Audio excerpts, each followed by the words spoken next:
Hello everyone, welcome back to our channel. So வாங்க கொஸ்டினோட சொல்யூஷன்ஸை பார்க்கலாம்.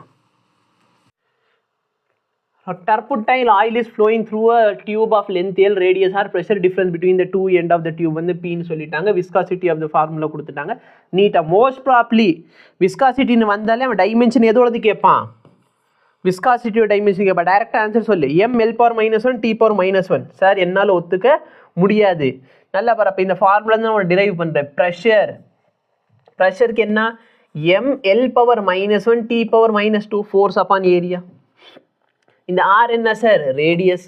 அப்போ லென்த்தோட ஸ்கொயரா, கரெக்டாக இல்லையா? ஸோ பேசிக்லி பார்த்தோன்னா ப்ரெஷர் இன்டூ ஏரியா தான் கொண்டு வந்திருக்கோம். ப்ரெஷர் இன்டூ ஏரியானா ஃபோர்ஸ். அப்போ நான் டேரெக்டாக ஃபோர்ஸ்க்கு எழுதியிருக்கலாம்.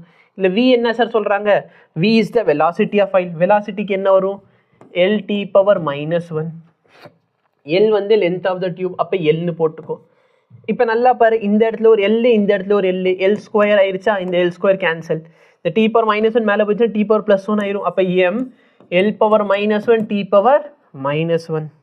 ஸோ அதான் உன் ஆன்சர். பட் ஞாபகம் வச்சுக்கோ, டைமென்ஷன் ஆஃப் நீட்டாக கேட்டாங்கன்னா mL⁻⁻1 T⁻⁻1 ஒரு 10 டைமென்ஷன் நீ வந்து ஞாபகம் வைக்கிற மாதிரி ஈஸியாக சொல்லி கொடுத்துருப்பேன். ஓகே, மற்றபடி டைமென்ஷனில் இப்போ நீங்கள் பார்த்த சொல்யூஷனை பெரிய லாங் வீடியோலேருந்து நாங்கள் கிளிப்பாக எடுத்து போட்டிருப்போம். ஸோ மேபி உங்களுக்கு புரியல அப்படின்னா எங்களுக்கு கமெண்ட் பண்ணுங்கள். நாங்கள் கண்டிப்பாக இந்த வீடியோக்கு ஒரு டெடிகேட்டான சொல்யூஷனும் கொடுக்குறோம். ஓகேவா? இல்லை புரிஞ்சிடுச்சு, நான் வீடியோவை லைக் பண்ணுங்கள், மற்றவங்களுக்கும் ஷேர் பண்ண முடிஞ்சால் ஷேர் பண்ணுங்கள். தேங்க்யூ.